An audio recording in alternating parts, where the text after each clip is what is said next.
Can everybody hear me okay? Great. Well, thank you so much for being here early on a Friday morning, and I think we'll have some more folks straggling in as we go along and make our way through today's conversation. I'm really excited about today's conversation.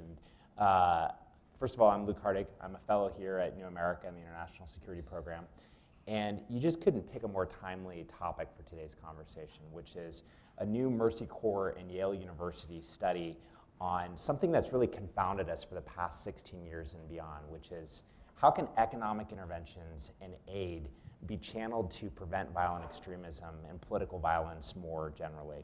Of course, this question has been central to our struggles in Iraq and Afghanistan over the past 15 years and more. We've pumped billions of dollars into those countries. We've flooded the places with civilian experts.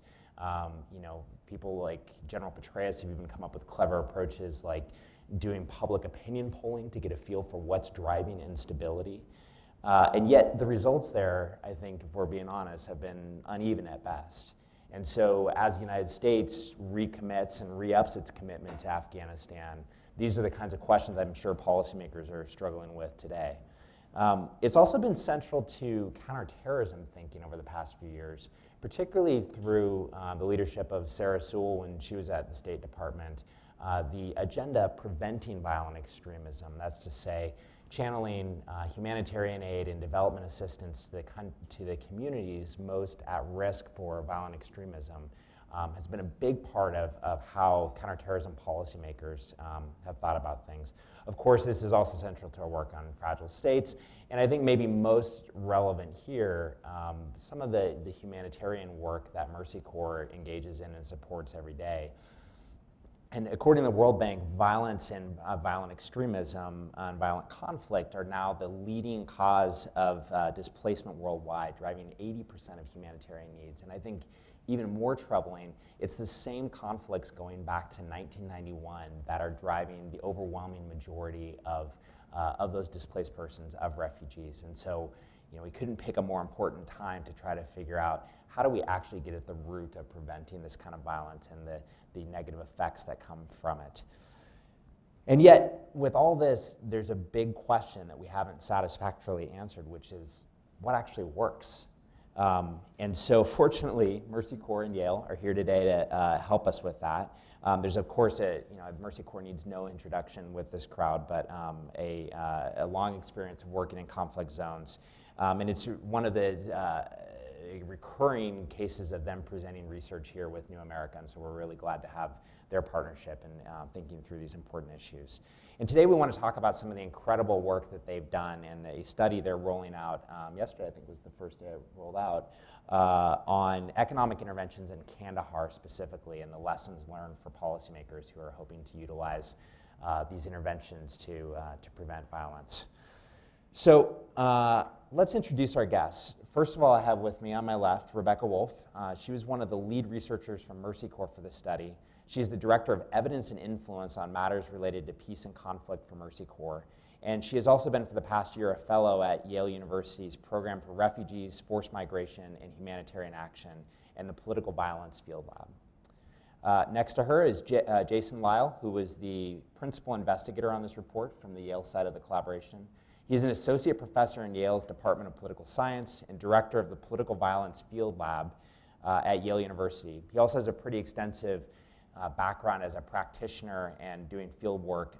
He worked with USAID in Afghanistan from 2012 to 2015 on measuring the impact of stabilization initiatives. And responding to the study they've done is John Dempsey.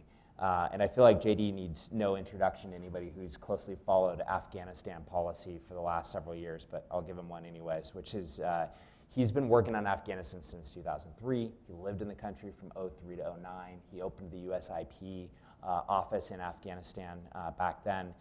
And then in 2009, he shifted over to working with the US government, working first for Ambassador Holbrooke in the Office of the Special Representative for Afghanistan and Pakistan, and then for Ambassador Holbrooke's successors following his tragic passing. So John's somebody who's really seen this at multiple levels. He's now a fellow here at New America, and he's working on a study looking at causes of extremism in 8 provinces of Afghanistan for the Open Society Foundation. So couldn't ask for a better crowd to discuss these issues. First of all, in case it's not apparent, all of this information is on the record, so feel free to utilize the information you hear here today. And I thought what we would do in terms of setting a quick agenda for us is we'll ask Rebecca and Jason to talk through their research. We'll give John a chance to reply to the findings they present to us. And then we'll allow them to converse a bit on this topic, and we'll be sure we open it up for questions and leave a substantial amount of time for that at the end. So without further ado, let me turn it to Rebecca and Jason. Okay. That sounded very loud for a second. Thank you, Luke. We're excited to talk about this research today. We've been working on this project since 2015. So it's exciting that the results are getting out there.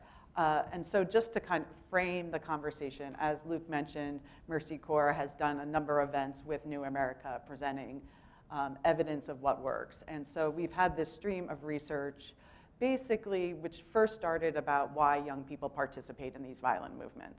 And actually part of that research was a study in Helmand where we did a vocational training program funded by the UK government, and it was under a stabilization frame.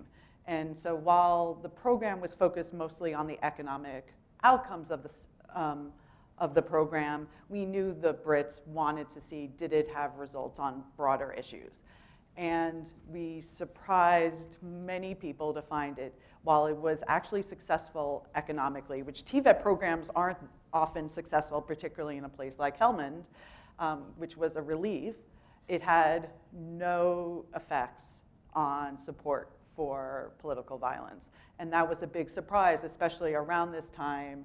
I had been writing many proposals with the theory of change that if we improve employment outcomes for young people, we will reduce violence. And so this started a stream of research from Mercy Corps to look at, so what are the reasons? And then we had a report come out in 2015 that talked about the governance issues, really, about grievances, and people's anger was really driving people's desire to join these groups. And then we got the question, okay, so now you know why young people join these movements. What can we do about it? And so since 2015, we've been really focused at answering that question. And so this study is trying to help further, what can we do in these fragile environments to stem the tide of people wanting to join these movements? And so we have been working with Yale and Princeton on this study in Kandahar. It's a randomized control trial, and we'll talk more about it in a second. It's a BPRM program. But then we decided to ask a similar question. So what I also want to say, what's interesting here is we're replicating studies.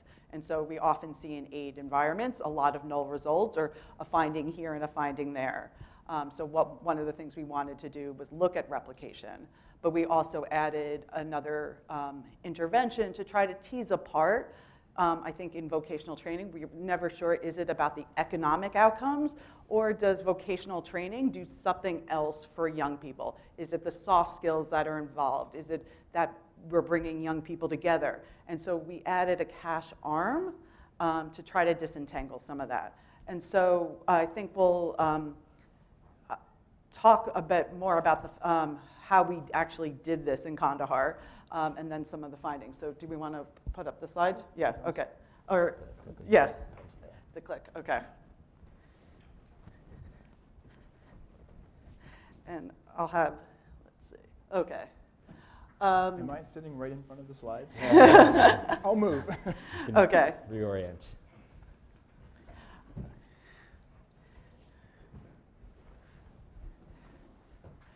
And so what I would add to this, I think what this study also adds to the literature on these questions, one, we're doing it in a conflict, in an active conflict zone rather than a post-conflict. I think a lot of the research we've seen there on this issue has not looked at it at participation in conflict with ongoing conflict. We also are using sensitive measures. Like, people often don't want to talk about their involvement in violence, and we can talk more about how we measured it during the Q&A, but we're using measures that get rid of social desirability. And for at least particularly for Mercy Corps, I think one of the things we often have wanted to do in our work is push boundaries on measuring participation and support for violence. A lot of peace building work tends to avoid asking those tough questions, and we have always said if we can't actually show that these programs work on those issues, then there'll be questions about the effectiveness. And so they will seem, in a sense, too soft. And then, as I said, we want to really look at, there's all these theories about economic outcomes or beliefs in the world. I said conventional wisdoms that economic outcomes affect political ones. And I think we want to really understand, how does that happen? And so this study is trying to help us understand that. And so, and Jay can definitely talk more about this because he was on the ground in terms of the randomization. But we did a full randomized trial. So when I talked about our Helmand work earlier, that was a quasi-experimental match design. We weren't able to randomize at that point. So one of the things we wanted to do, and we thought this was a great opportunity, was doing a fully randomized controlled trial. And so we had a vocational training, and then actually Jay and I presented this research design in a workshop in LA back in 2015, and everyone was like, you have to add a cash arm to be able to disentangle cash from the cash people get from employment from the vocational training. And so fortunately, Jay was able to find funding to add a cash arm to the study. So that was not part of the BPRM program, just to be clear. And then we looked at the combined effects. And so people were either in vocational training for 3 months or 6 months. The cash was a one-time cash transfer of $75, which is worth about 3 months of salary in this area of Kandahar. And that was through M-Pesa. They were told it was from a foreign donor. It was vague in terms of who was delivering the cash. In a sense, it was just a windfall on their phone. They were not told it was part of the program whatsoever. And then we looked at follow-ups. So we first collected data right after the program implementation, and then up to between 6 to 9 months later, depending which TVET treatment you were in. So a little confusing. Jay, do you have anything to add? No, I'll wait. Okay. Nicole? Yeah. If they were in the training and cash, when did the cash come? Before, after, during? After the training. Yes. So, which is an important piece of it. And we can talk, I think there's some really interesting, we have hypotheses about, given their use of the cash, how that potentially benefited the TVET, but I'm giving you a highlight already. And yeah, people feel free to ask questions. I fortunately see a lot of familiar faces in the room. So the population, just so you know, it was largely displaced. 51% were displaced. It was obviously a PRM program. It's going to work with displaced populations. That basically 36% female, high levels of poverty. So these were at-risk populations. Okay, so this is in some ways, again, for me, quite cool. So economic livelihood findings, we get replication of what we got in Helmand. So basically what you see right after the program, 2 weeks after, nothing's happening economically, which isn't shocking given it takes people time to utilize their training. What we do find is post-program, so that's at the 6 to 9 month point, the TVET training does improve economic outcomes. So TVET alone, just like we got in Helmand, has some economic benefits. This was quite surprising for us in a place like Kandahar. It was the drawdown of the troops, and so the economy was contracting at the point that we were actually seeing economic benefits to this population. We find so the blue triangle is the cash only, so the red circle, is the TVET only. The blue triangle is cash only, and then the line is the interaction. And what the interaction says is basically there's no additional benefit of the cash beyond training. So it's not that having both decreases it, it's just that there's no additional benefit of it. And so again, we basically get the same finding from Hellman. So it was a nice replication. Combatant support. So then the question is, for us, what was really driving this study was, what does this do for support for the Taliban or the government? And what we find immediately after, the cash swings support towards the government compared to the Taliban. And so again, if you look at those blue triangles on that first end line, unfortunately, we find 6 to 9 months later, there's a backfire effect, a backlash effect. And so if you see here, basically it ticks up again of support towards the Taliban compared to the government.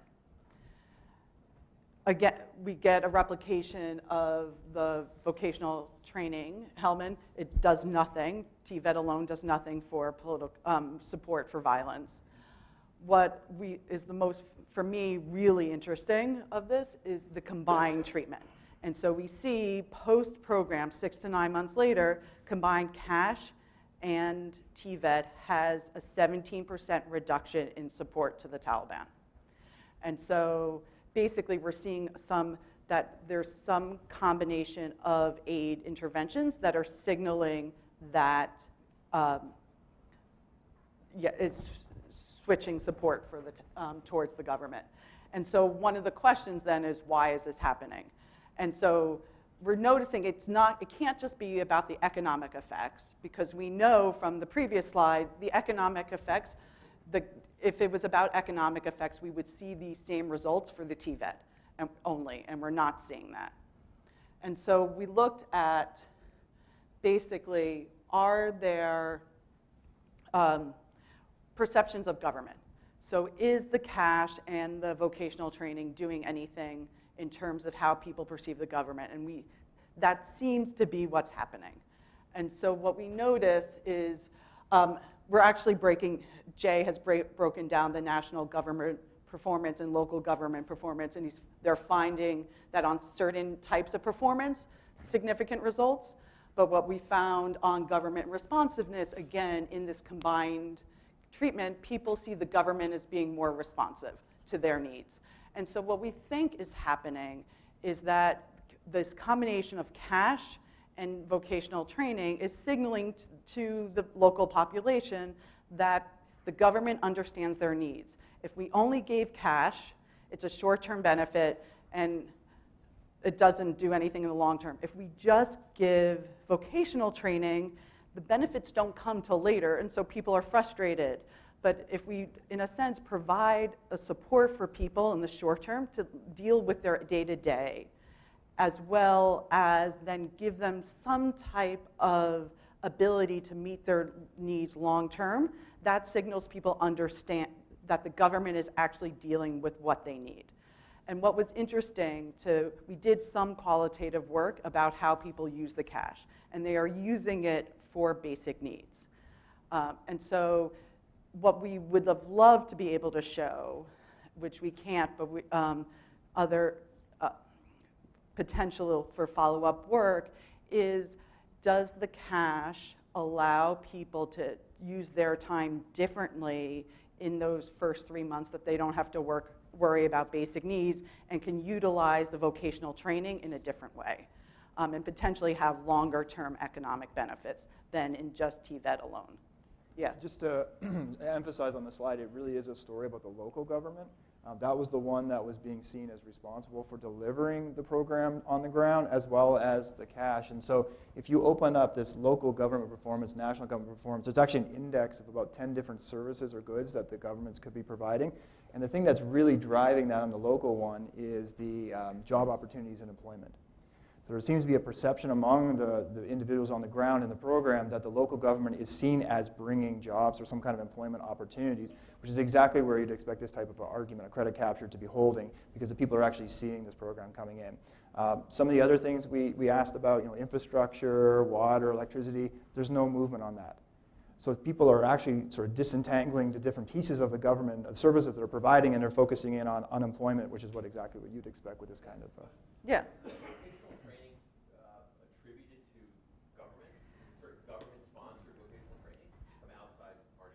So this is something that's a little bit odd in the data. So the vocational training was delivered by Mercy Corps, but it was in government-run schools. And so the government would show up at certain events. But it's interesting that just the TVET alone isn't signaling it. And the cash is it's from a foreign donor. What we've noticed since these findings came is that there's a number of other studies that show how local populations credit their government for, in a sense, bringing aid to that place, even if it's from a foreign donor. And so there's a study in Bangladesh, there's a study in DRC, and then just within the last day, there was a paper on cash transfers in Tanzania that showed increased trust in government.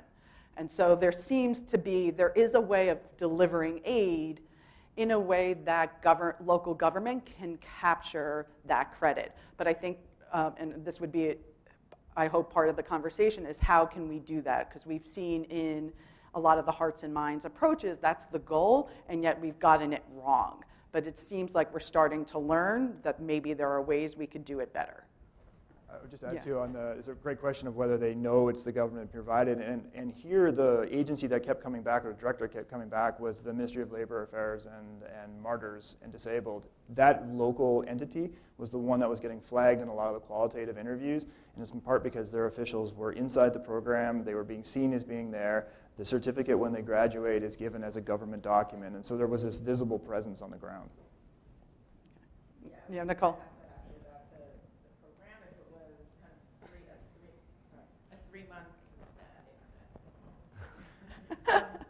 Oh, you're right. Okay. Sorry. If it was a 3-month, like, fixed, modular, come in, get this training, get a certificate, kind of bounded program. Okay. Yeah. Just to be clear, there was 3-month and a 6-month, so Right, there was sorry. two different durations. But Okay. yes. And did they have choice? Was there any choice in There what was offered? Yes, so there was, in terms of what type of technical training. So, I mean, yes, there was the gender differences, and then a lot of people did solar. There was cell phone repair.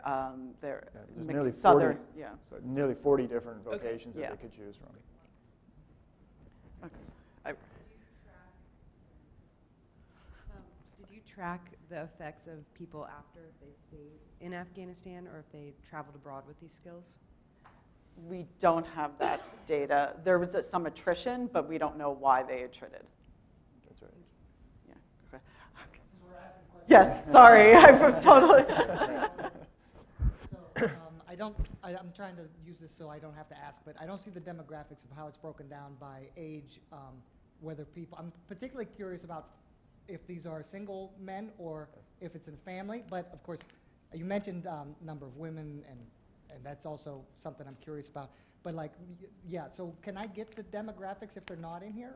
Do you have something? Yeah, absolutely. I mean, I could speak about it now, but Yes. they're certainly available both on the Mercy Corps report and as well as the academic one. I mean, these are young men predominantly, at about 21 years of age is the mean. They're mostly Pashto, and they are split on the marriage. So there's about 50-50 in the marriage, somewhere in there, maybe a little bit shading towards being not married. 36% of the sample were female. It's just under 2,600 in the entire sample. And about half, just over half, had been displaced. And when we mean by displaced, I mean pushed out of your original home of residence or your location. The two top reasons for displacement were U.S. airstrikes and Taliban and suicide bombing. Those are the two most frequently cited in there. Almost the entire sample, around 75 to 80% of the sample, had not received any income in the month prior to the beginning of the program. And the education levels are fairly low, as you would imagine, in this environment. Does that help, kind of? Yeah. I'm wondering if, given we've started conversation, I'll put up the implications. I've already started to talk about them, but why don't we hear from JD and then we can open it up. Yes. Yeah, okay. I can sit back on the stage again. Yeah. I'm going to come back up.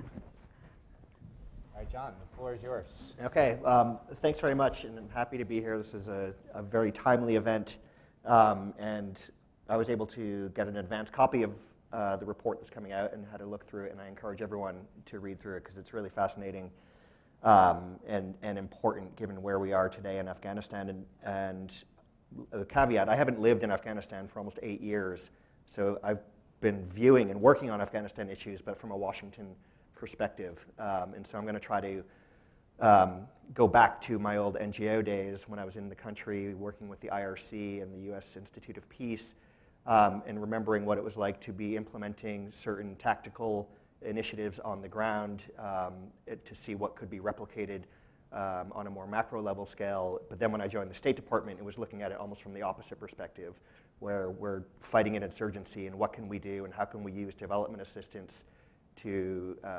achieve our broader security and stabilization aims in the country. And it won't be a surprise to anyone here that those often were in tension with each other. But I see people here like Stan Byers and others who have a lot of experience on these issues, so I'll keep my remarks as brief as possible so that we have a lot of time for Q&A. And one of the things that struck me about this from the get-go was that the goal of this project, and it says it right up at the front of the paper, was to improve economic outcomes. And it was an economic intervention to see how people's livelihoods could be improved. And that's it.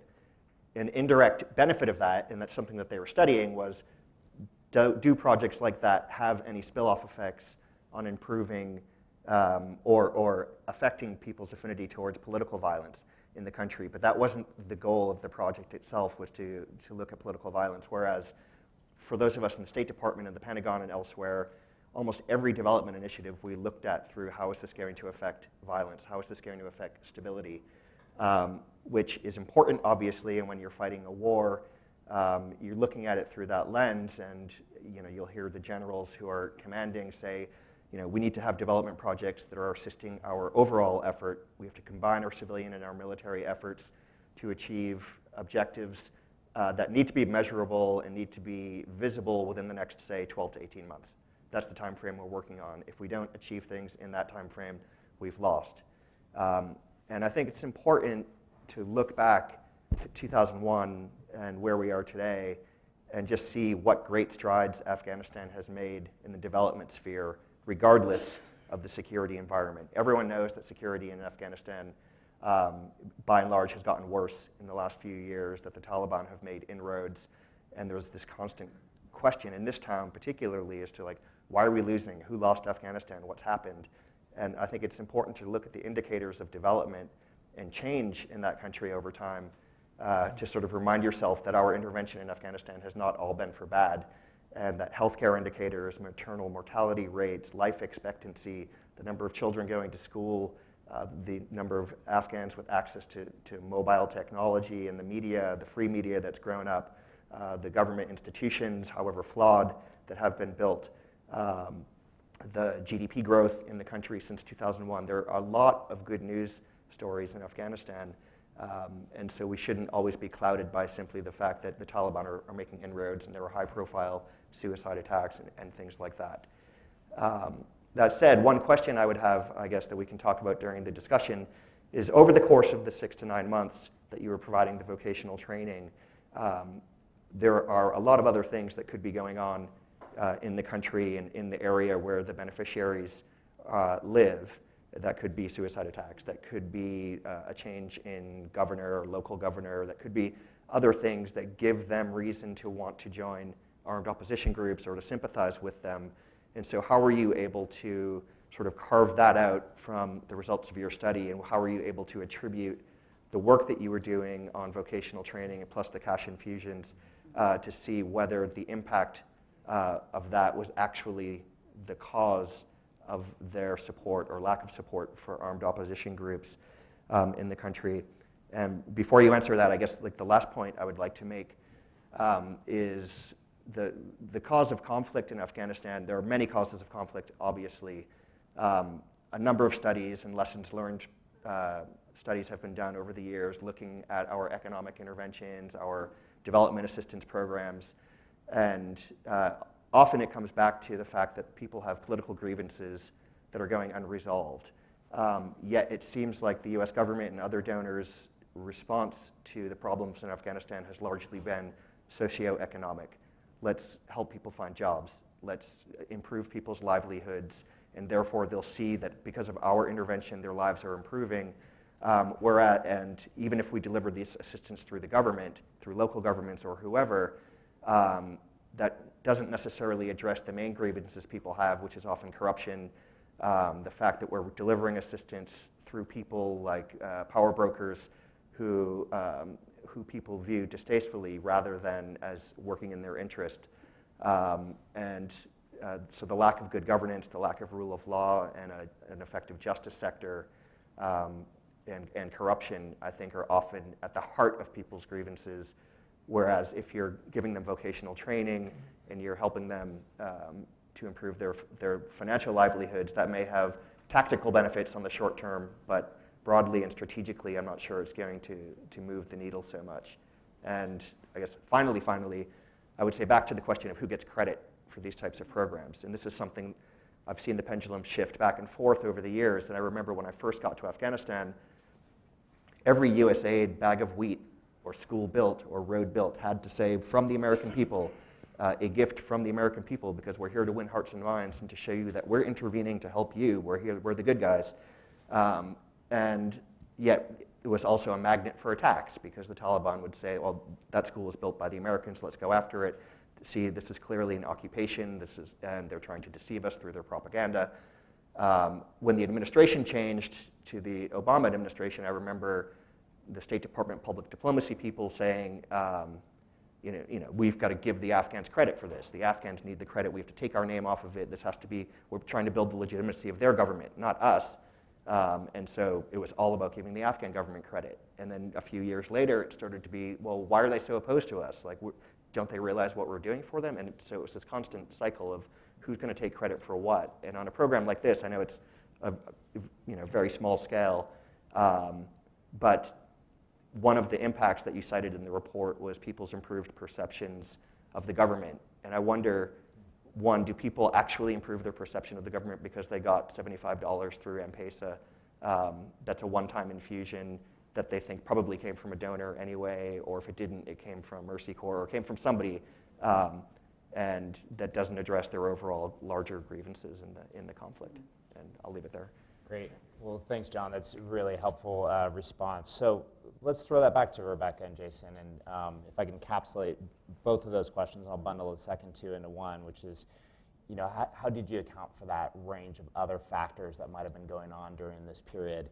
And I think the bigger, more macro question is, it seems like a lot of your indicators here are kind of indirect ways that people see the government or assume that the money came from the government, otherwise giving credit. But John's raising these really interesting questions of how do you think about these types of programs to actually improve the way the government does business? And certainly it's more than what your program can handle on its own, but it's, I think, a really timely question. I'll start? Yeah, I'll take the first one first, I guess, and go from there. So this is where Mercy Corps gets a lot of kudos for letting us do a randomized control trial, because this is actually going to safeguard us a little bit from the concerns that there's things that are happening afterwards. And that is a concern in this environment. We would have loved to have done a longer end line, wait a year, wait longer, but given the conditions on the ground, the longer we waited, the more people we're going to lose through attrition, through movement, through things like that, or other events could happen. And so we decided sort of pragmatically that the longest we could hold it was about that 9-month mark, and then we really had to get in there for these reasons that you raised. I'm a little less worried about sort of events intervening and driving the results, only insofar as to do that, to get these different effects, they would have to be differentially affecting each of the treatment groups. And that's clearly not happening here, right? So everyone's being exposed to that same shock. So that's where the randomization gives us that power to kind of shield us from those things. It doesn't shield you from attrition, and that's a legitimate concern. But sort of these intervening shocks in between is going to be distributed across the groups equally. And so as long as people are not being targeted because of their treatment condition, because they had cash, or because they had just got the TVET and nothing else, then we should be robust to this concern. Yeah, I would have answered it the exact same way. On, I think the question is that how much of this credit capture argument, like how much can we extrapolate that, especially given it was a small, relatively small program. We have some indications that we're getting, the government is getting credit for these things, but it's probably not definitive in that. So I do think there are concerns. Plus, how do we scale it up? It's a 9-month the effects were 9 months later. There are so many other grievances and in terms of what the government is doing. So for example, we know that one of the main drivers of young people to these movements is protection, protecting their families, protecting their communities. And if the government isn't providing security, then we could still see these effects. So I do acknowledge that we're only seeing government improve performance in one area that's important to people's lives, but it doesn't capture all of it. And so I do think you do have these, in a sense, short windows of time. And so people are seeing some government improvement. If they don't see other areas of improvement in, say, another, 6 months to a year, you probably would have some type of backlash effect. You have to, in a sense, build on to these positive trajectories. And so that's, I think, where we often fall short, is that our interventions, for one, I think tend to be either short-term or long-term. We don't pair them very well, but we also don't know how to layer on different different programs, so you continue that positive cycle. Was there any thought given to channeling the cash transfers through the local government? Yes, there was, and in one of two ways. One is just on the announcement when it went out on the SMS messages saying that you've won this and a foreign donor is provided. One of the things we really wanted to do was experiment and manipulate the credit being assigned. So, maybe half the people would have got one that said foreign donors, the other half would have said local government, and then we could have actually directly tested it. Unfortunately, that didn't make it through our institutional review board because that was considered deception because the government was not actually providing it. And so in order to make this work, we would actually had a formal partnership with the government to do that. And in this environment, the thing that worked really nicely with the cash transfers, we know exactly where it went. We put the money in. We know exactly sort of where it ends up. All of it gets to the location. If we have concerns about corruption or being sidelined on the way to the people, then you worry about it being siphoned off or not getting the full magnitude of the shock. And so we decided on this particular one not to partner, and we couldn't even experiment and manipulate it. But there's nothing to say with longer lead time that we couldn't actually get that formal partnership and have the government use MPAs or something like that. I thought one of the most interesting things when you look at the data and the outcomes 6 to 9 months after was that from a pure economic development standpoint, it seemed like the cohort that received only the vocational training actually did the best. And when you had some sort of a psychosocial well-being, I think it was measures of self-efficacy is how it marked down, and they also did better. And it sort of suggests maybe there's this kind of pull yourself up by the bootstraps type of thing. They've done well. They feel good about doing that. And those measures were markedly lower for those who also received the cash transfer. Is this, and yet we get this positive uptick in terms of less support for violent extremism, more support for local government. I mean, are we creating a situation where stabilization goals and development goals kind of run in tension to each other? How did you think about that? So I guess one thing to clarify, it's not that the people who just got vocational training did better economically than those who got both. It's just that the cash had no additional benefit on the economic outcomes. Okay. So they did basically equally economically. So just to clarify that point. The self-efficacy findings are a bit odd, although there's but again, it's the interaction effect. It's not that. It's basically in terms of self-efficacy, for some reason, cash did deplete that ability to feel like you had control over your life. And I don't have a good explanation for that. This is a very unsatisfactory explanation, I'll say. For various reasons, a number of the measures on self-efficacy had to be removed. So I do question, I don't want to put too much into that result because it wasn't the full scale. And so I have I would, yeah, and I didn't feel comfortable not including those results in the paper, but I also don't want to spend too much time talking about them because I don't think they're particularly robust. But to your, I think the more general question, in terms of, I do think there are times perhaps that stabilization and development goals are in conflict. I mean, it was an interesting finding in Iraq from Jake Shapiro, who did the event previously, in terms of what they noticed is in more stable environments, you had less economic interaction because people couldn't trade, but they actually had more stability because the military was there controlling things. And so you do see those goals conflicting at time. I think the idea is, are there ways of creating a more stable environment, but then finding ways of allowing development actors to come in quickly so that people can start addressing these longer term grievances. I think what happens most of the time is that we get a stable environment, and then the development side takes so long to ramp up that we actually lose all of the, in a sense, the security that we've gotten, because there's this big, a window of opportunity is lost. I don't know, yeah. No, I would just say I worry a little bit about grafting the vocational training and the cash together if they're not designed to be working in conjunction with one another. And the way I think you rolled out is the cash is kind of its own arm, and it's not necessarily reinforcing the vocational. In fact, that's partly what we're trying to figure out, is how they work together. And I'm a little bit worried that the cash is inducing habits that may be undermining the vocational training, and so that they're not actually working in the same sort of together.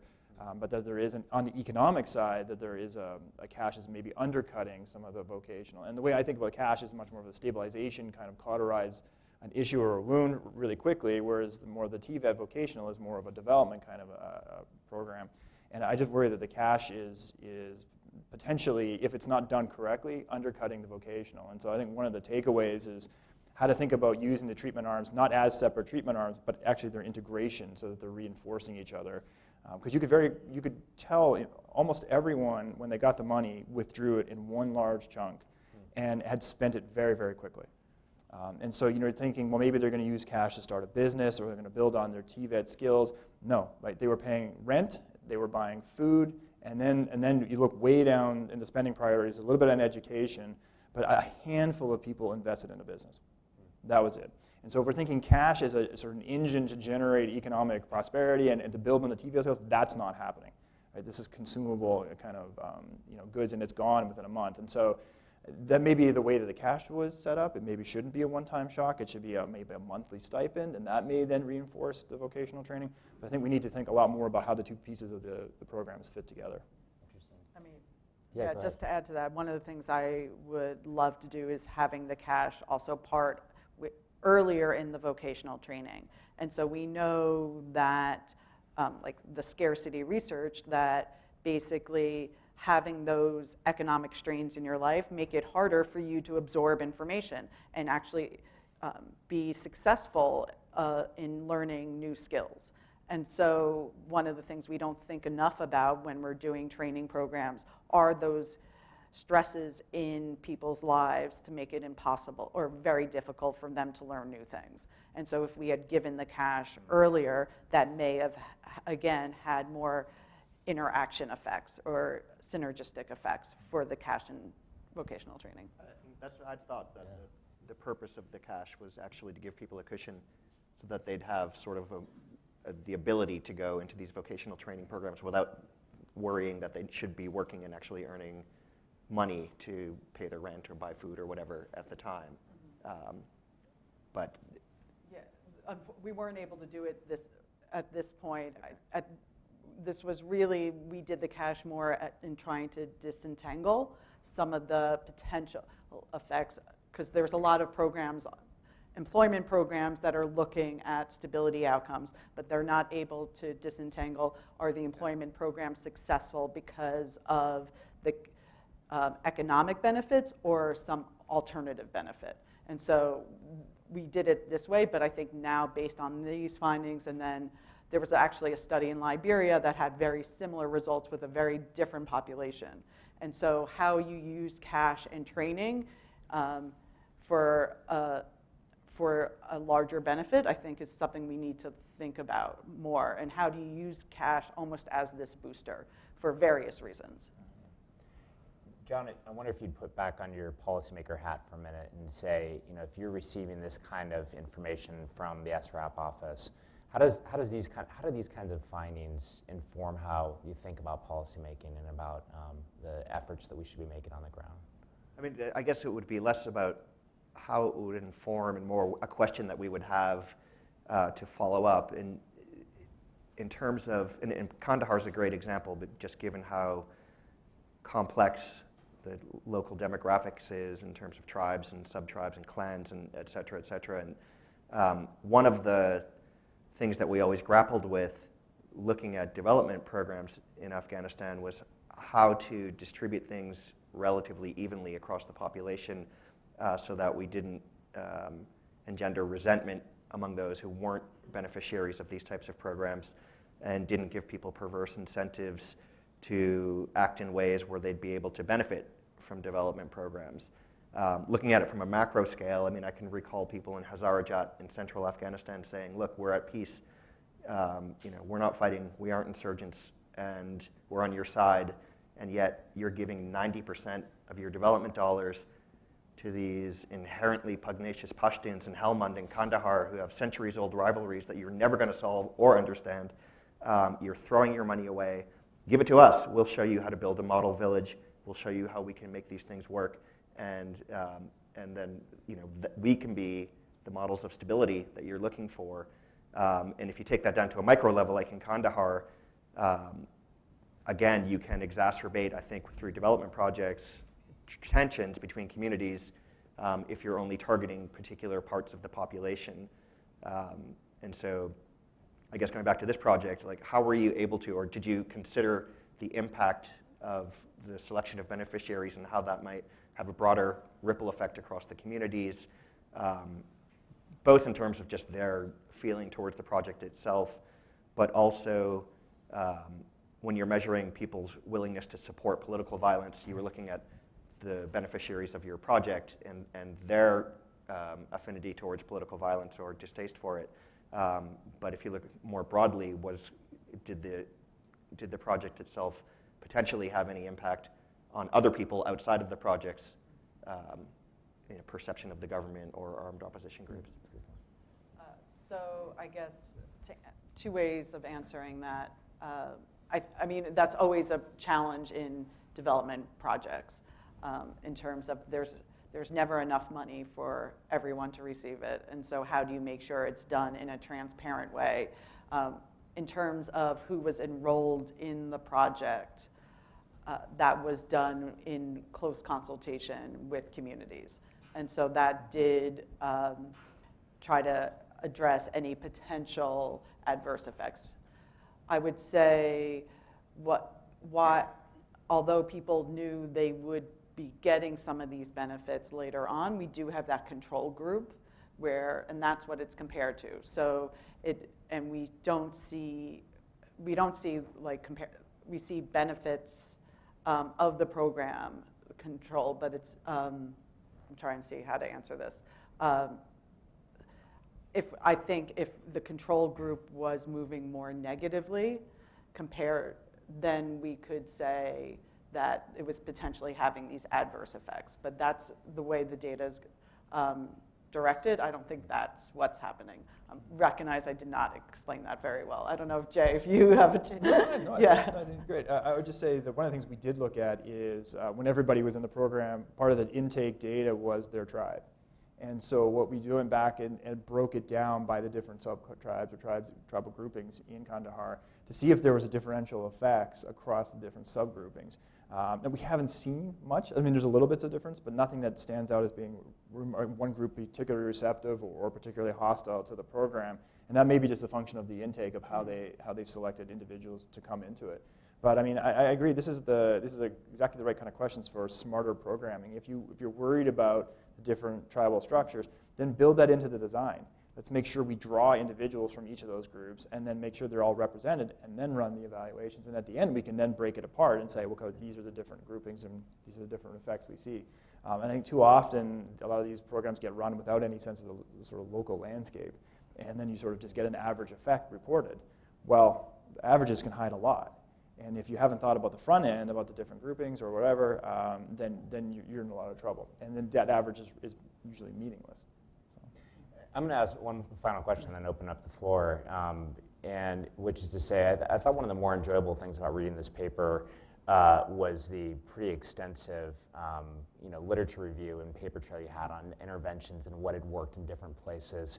And so this is obviously, you were careful with your findings to scope it around Kandahar in this particular intervention. But I'm curious how this study, as well as your broader review of work in this space, what kind of themes emerge? Are the themes that you're finding here ones that would resonate in Liberia or wherever else? Or are there things that you think are kind of localized to Afghanistan? Again, knowing that you probably couldn't back this up in an academic paper. I'm asking you a riff. So I think what really did surprise us is that how much our findings track with this paper in Liberia that I mentioned earlier. And so that was with a very different population. It was with street kids, young men in Monrovia focused on crime. And it was cognitive behavioral therapy, cash, or both. And again, where they get the long-term effects is in that combined treatment. And that was a year out.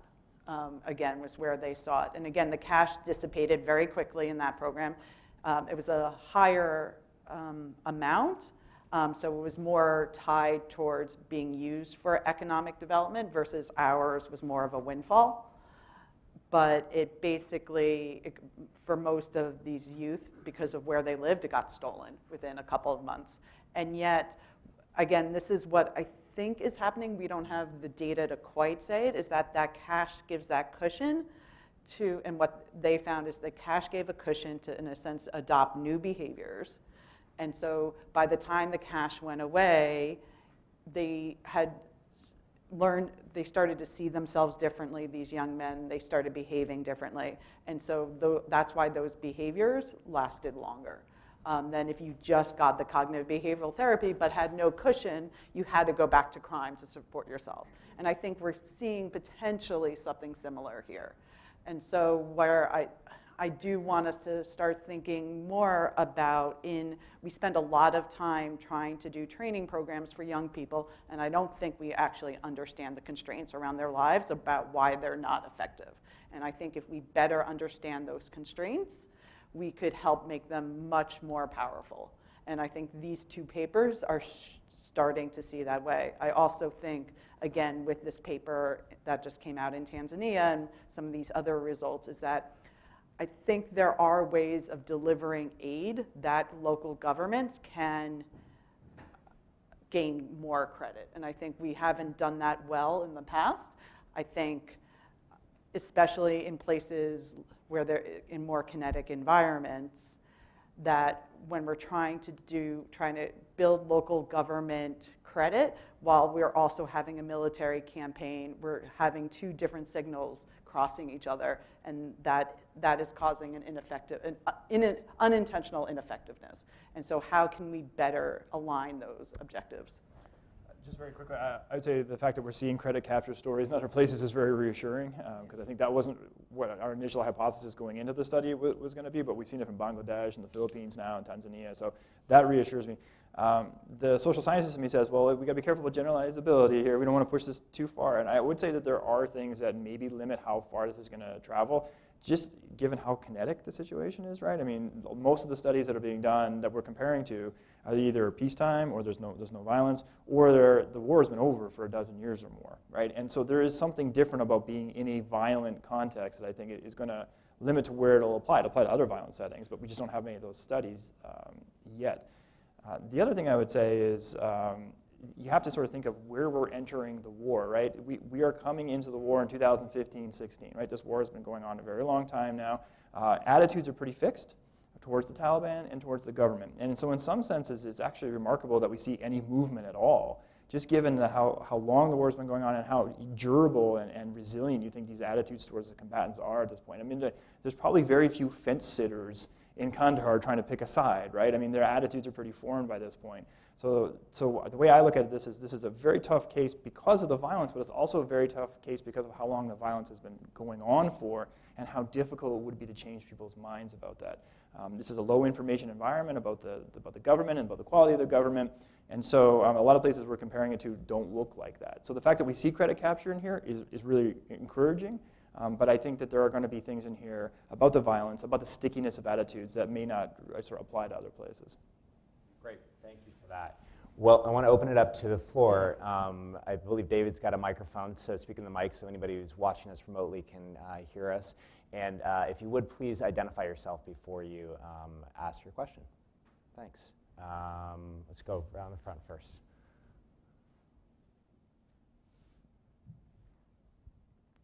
Hi, Jessica Baumgartner-Zuzik with Alliance for Peace Building. I had a question. You spoke a little bit towards this, but you indicated this wasn't really a violence reduction program, but more explicitly economic to begin with. But I was wondering if you could speak to the difficulties or not of applying rigorous evaluation approaches in an active conflict.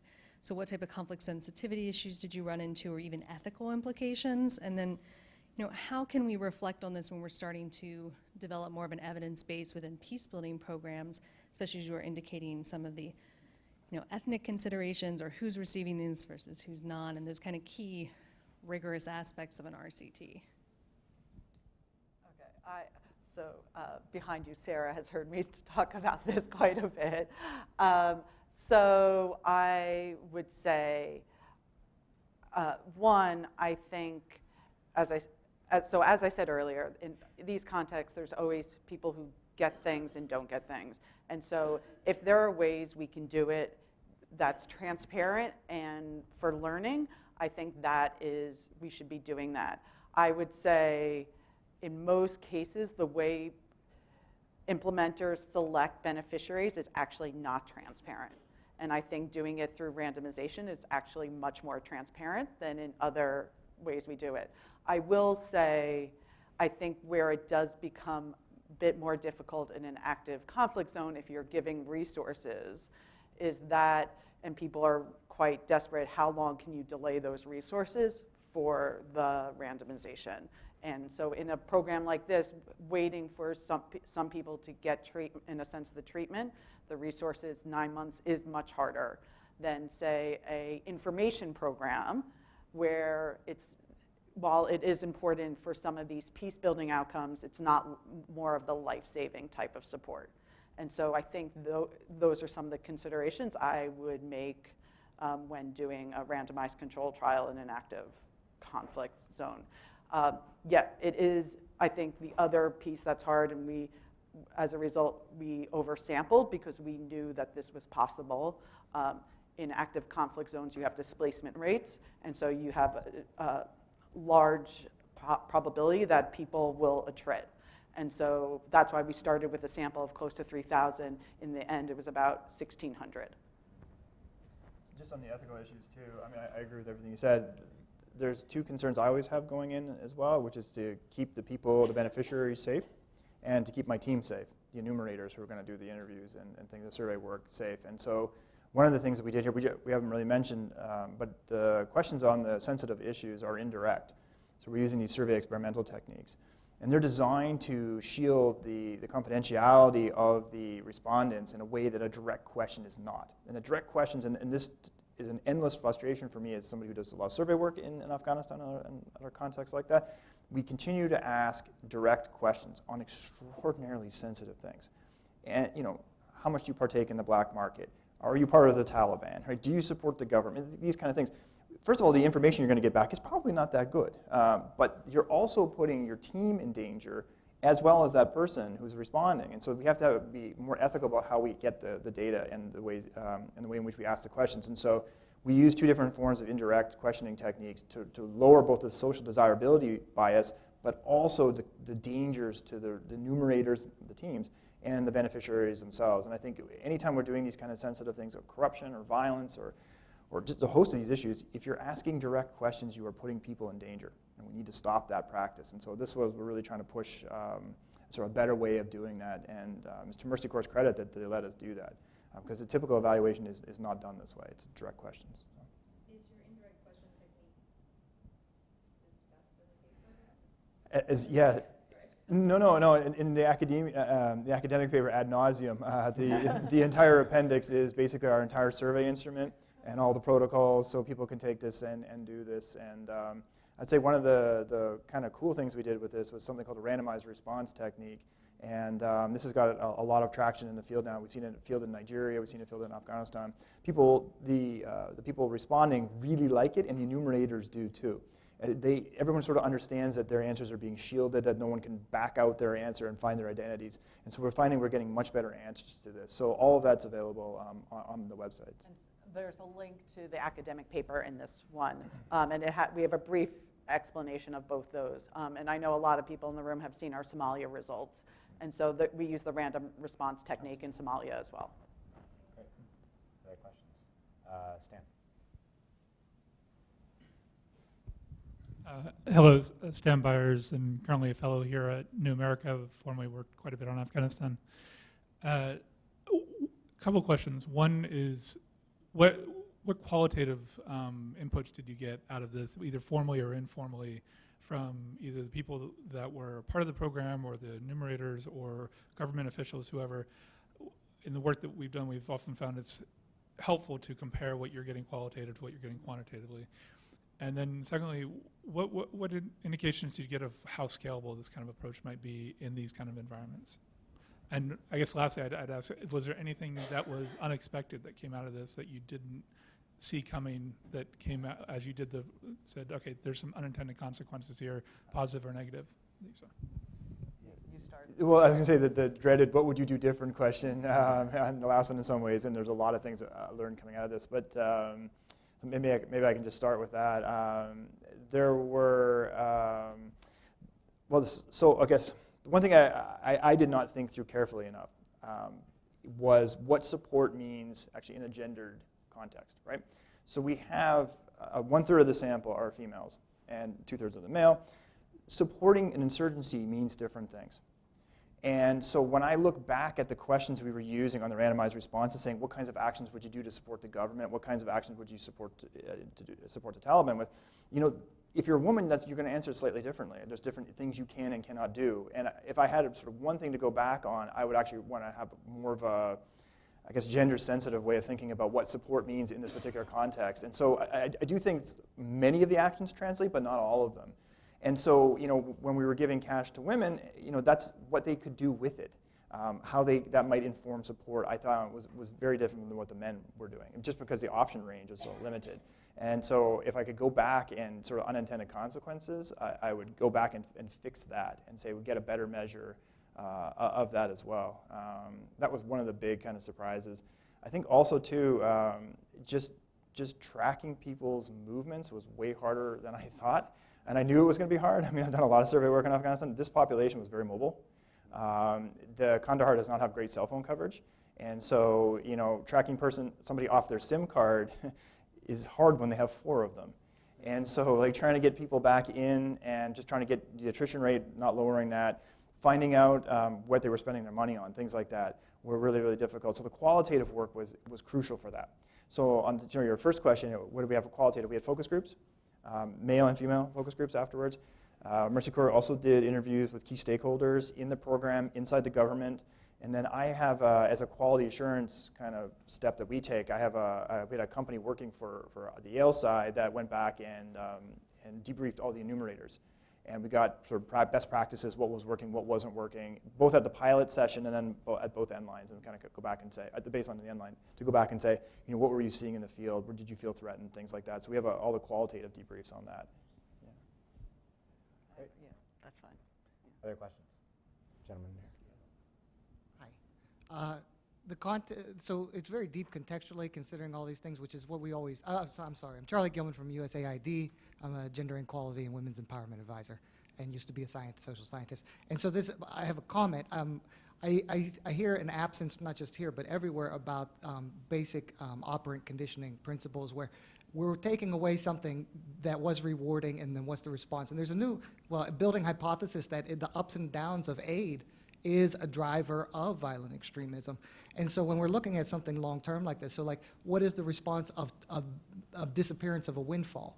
Does that, I just hear in my head some operant conditioning things explaining some of the or some of the results that we can't really explain yet, and I would offer to consider that. And then my question is, did you have power to compare any of the average from the sub-demographics, like men versus women, timeout? I mean, the group is large to me, but maybe I saw the air side on some of the interactions, and so did you get anything like that? Thank you. I'll ask Jay to talk more because we also look at displaced, and that's in the academic paper. So we have in the appendices the gender differences, and so the results are largely driven by men on most of the outcomes. But yeah, so the appendix has all the data for both the full sample and men and women, okay? Yeah, and part of the design, we blocked on gender, we blocked on displaced versus not displaced, and we blocked on the 4 different training centers. So in case there was differential effects, one of the training centers was a mixed gender facility, so we want to make sure we're accounting for that as well. So we have the power to do the subgroup analysis by the VTC, by gender, and by displaced versus not. So we do that in the academic paper. The boom and bust cycle of the aid, this is what fascinates me and alarms me because it looks like the cash in this environment as a one-time shock is a really bad idea. And to the point where it could be a driver of conflict, right? People are clearly angry. So if we have a battery of questions about how you feel about the government, and the people who got cash only report an uptick in the belief that it's legitimate to use violence against the state. They're the only category that do that, right? They're the only category that reports an uptick in disputes with the police. They're the only category that reports disputes rising with neighbors as well. There's something going on in there. And the thing that makes me alarmed, and it goes back to your scale-up question, right? This is, in some ways, it's a small intervention, though as an academic, 10,000 people are going to go through this program. That seems actually pretty big. That's twice the size of Yale, right? This is actually a fairly big program. But the thing that worries me is not so much the scale up of us, but if you really think that the cash is getting this sort of blowback effect, this cash looks a lot like our CERP programs, right, at the lower levels of CERP spending. Right? Well, we've dumped $2.8 billion in Afghanistan alone in CERP spending. Right? If that CERP, at the lower end, some of the CERP was big projects, but the small end CERP, if that has anywhere near the same effect we're doing here, there's a conflict driver right there. Right? And that may be undermining legitimacy of the government, increasing support for the Taliban. So this is the part that I'm really worried about. So I agree with your comment. Great. Let's go to, yeah. Are you saying this one input of $75 shows significant impact on people's ability to, or willingness? Sorry, yeah, I just want to make sure that I understand. This one input of $75 had a significant impact on people's willingness to commit violence against the government or to think that that's okay. Think that it's okay. Yeah. So exactly. So at the end line, you get a demonstrable. It's about a 7 or 8 point percentage increase in the belief that it is legitimate to use violence against the state. Yes. So this is at the 6 to 9 month point, not the first end line, the second. Why do you think that is? I think they're angry. I think that that they got the money and that it's not coming. I think that, again? yeah, no, I think taxed on it or something, that people are taking it from them? I don't think it's a tax thing. I think what's going on is that people's expectations were raised, right? So that the money comes in, they have the expectations that things are going to change. And they correctly ascribe it to the government and saying this is going to be a change agent, and then it's gone. And there's nothing following in. And your life circumstances haven't got any better. And I think at that point, the worst thing was to raise the expectations and then fall short of that. And now they're upset. And so does that mean if we gave them $75 that are out there now committing violent acts? I'm not sure that's true. That's a pretty big leap. But it does suggest that their behavior is, at least considering it's more appropriate to do this, it was more thinkable. But the self-reports are also showing more disputes too, and it's only that category. So there's clearly like an anger mechanism or frustration mechanism in there. It's interesting. Woman halfway back. Yep, right there. Yep, you. Hi, I'm Nicole Golden. I'm an adjunct professor at GW, former State Department USAID consultant with the World Bank and various other hats, formerly CSIS as well. And just kind of picking on that last point, and thank you for this. I'm excited to really go through the whole paper and share it with my class. One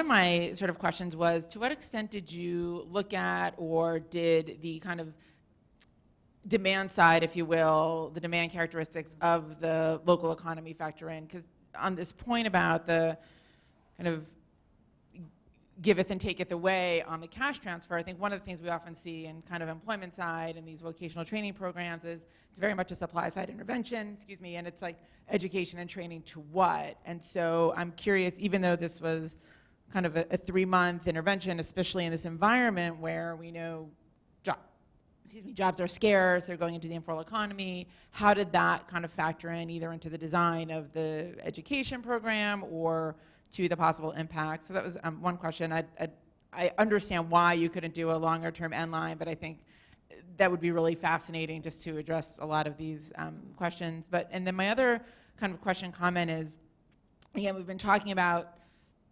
the sort of an economic intervention for political violence, and while some of the violence may actually be, you could argue could be economic violence, and to your kind of third implication of the multidimensional interventions, I'd be curious if you thought at all about, or if you were going to do this again, how you might integrate a political/civic engagement component into the intervention to really sort of test that cross-sectoral dynamic, because both of these interventions were economic. Right. Sorry, long questions. And so to answer to your first question, so we did labor market analyses and updated the training program based on those analyses. And so at Mercy Corps, we do these youth-led market assessments, and so the team was doing that as part of the development of the program. And so probably because in this contracting environment that people were able to actually have economic outcomes, I suspect that was a big reason for that success. To your second question, and I use multidimensional specifically and not multi-sectoral because I recognize that these were both economic interventions, and a lot of people have tried to read this and say, oh, we should do multi-sectoral approaches. I'm like, this paper doesn't answer that. I do think, so we, in like our Somalia, we do find that civic engagement piece is really important in terms of reducing support for political violence. And we actually have a second version of that paper we've expanded it to Puntland and South Central, and we actually have replicated the results from Somaliland, and that will be out in probably early April. And so that civic engagement component is also important. I think this paper answered a different question. I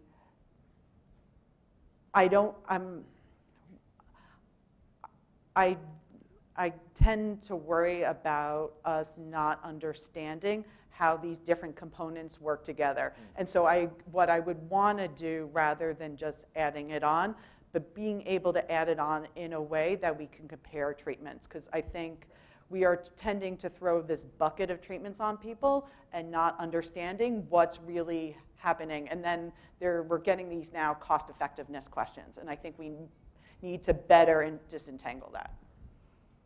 Great. In the interest of time, I think I'm going to bundle a couple questions. So let me go hit these back three rows, ending with Sean.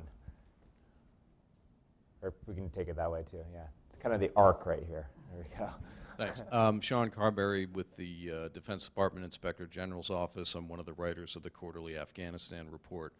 And where you were going a little bit before, talking about SERP and some of those issues, that seems to me where this sort of points to is you look back to the PRTs, and they built projects, and they were trying to build up governance and transition support to the local government. When they shut down, projects disappeared, local government wasn't capable of doing anything. So really, to me, the question is, targeting something like this where you're trying to get people to trust the government, but the government's not any better, it's not providing jobs.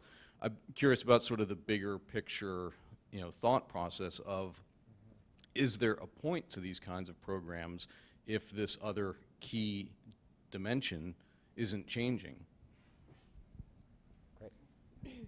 Hi, I'm Tara Vasefi from Berkeley's Human Rights Center, and I also work with a CT-CVE research firm here in DC.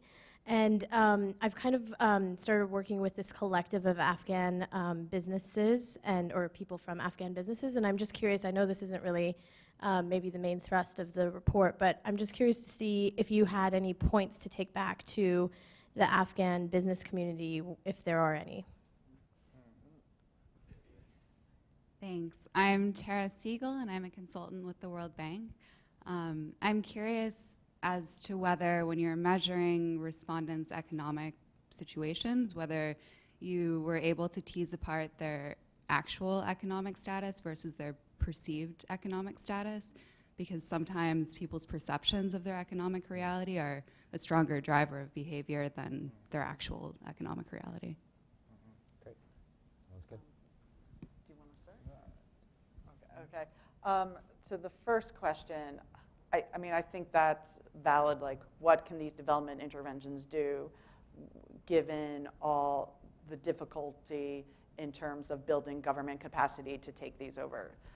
I guess at the same time, I think we need to figure out how to better do that, because I think our military approaches to stabilization I think the military is great at getting us more stable environments in the short term.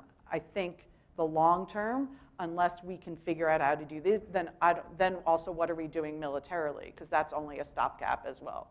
And I mean, this is gross extrapolation, but I have really been thinking about this combination of short and long term and how to think about that at that more macro level as well.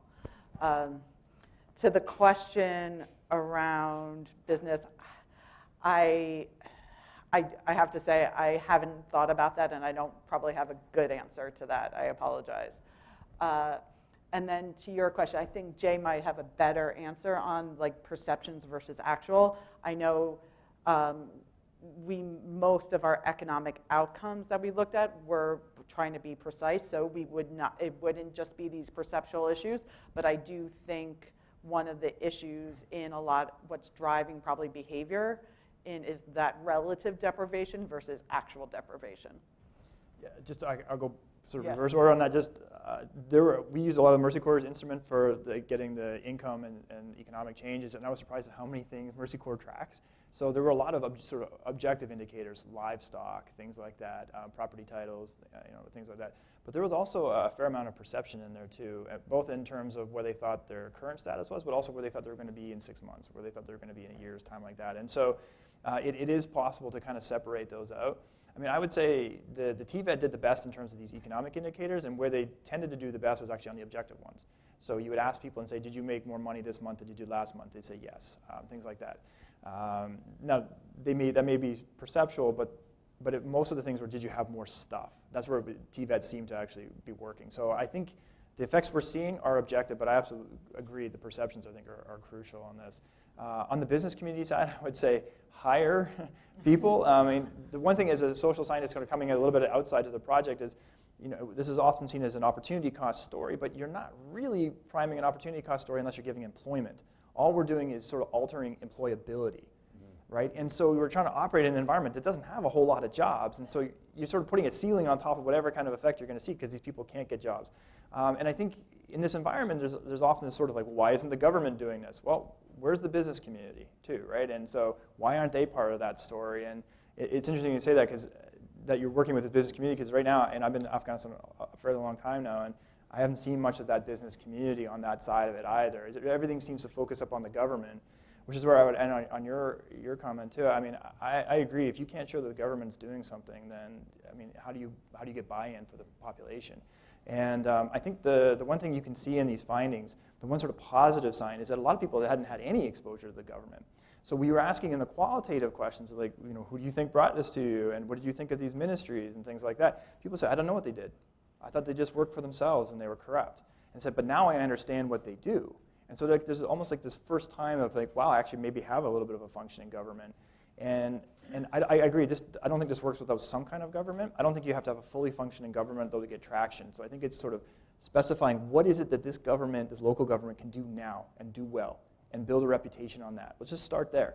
Don't have a multi-spectrum government yet. Just do one thing, build the reputation for it, and then move to the next thing, rather than trying to do the sort of government in a box and get the whole government up and running. It's not going to work. It's just, we're too late in the game now for that. So we've got 4 or 5 minutes. If there's another question or two, we can take those. One thing I just wanted to follow up on the perceptions. There is in this, we looked at, I was reminded from Jay, so anger about finding a job and confidence in finding a job, and that's reported in there. Yeah. Interesting. Great. Another, question here, and then did you have a follow-up as well? Okay, great. We'll do that, and we'll end on these 2 questions. Sorry, we were just discussing what you mean by pairing short-term and long-term. So I think those things mean specific things for the development community. And so it was interesting because you say short-term and you're really referencing cash transfers. And so I wanted to just understand kind of using the terminology of short-term. And also long-term, right? You're talking about 3-month and 6-month interventions, which, again, don't seem very long-term. But again, this is just because we're USAID. I'll explain, yeah. Just following up on the governance piece, I was just curious, you mentioned even just now sort of the ministries versus local government, so I'm just curious how that was distinguished, to what extent it was distinguished, and where you think those opportunities might be going forward, especially in thinking about kind of more place-based interventions that might rely on local government first. Do you want to? Just short term. Okay, I'll do the short. I'll take one, and Jay will take the other. So we mean short-term benefit versus long-term benefit. And so yes, the vocational training is only 3 to 6 months, but the point of it is for a long-term benefit.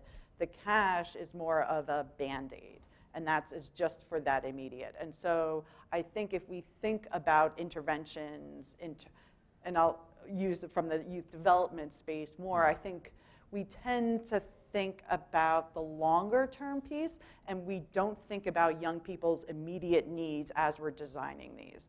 And so as a result, they're not benefiting enough from these longer term interventions, such as education, because we're not dealing with their day-to-day. And just thinking from the health sector, I remember doing this work actually in the shanty towns of Lima. This was on MDR, multi-drug resistant tuberculosis. People can't take their drugs and be compliant if they don't have food. They can't keep it down. So you have to understand those, like what is their day-to-day so they can be longer term compliant. And so from that, I had that, that insight into like how, and from these findings, like how do you actually help people absorb the intervention that we're giving them, and we don't think about that enough. Just say very quickly, on the beneficiaries, for them, the COBBLE seem very far away. They can make a distinction between national government and local government. They're very clear on that. COBBLE seems very far away. Their district governor seems very far away. That's just sort of another piece. All of the effects seem to be local. And could they name different ministries? Not many. They weren't parsing out credit to a particular one, except for Mosamid on the ground. That was the one that people were referring to and saying, this is the one that, yes, I think, and that was partly because the facilities were branded as such, right? And so that may be part of the intervention itself. So I would say people are at least sophisticated enough observers to have levels of gradation and know where the credit's going to go. And for us, it's mostly resounding to the entity that they'd seen the most, and so which sort of makes sense. But also that they had frequent interactions with too. A lot of the ministries are shells in Kandahar. There's just nobody there, right? So. Great. Well, thank you all for just a fascinating discussion, and I hope the crowd will join me in thanking Rebecca and Jason for the incredible work and John for his response.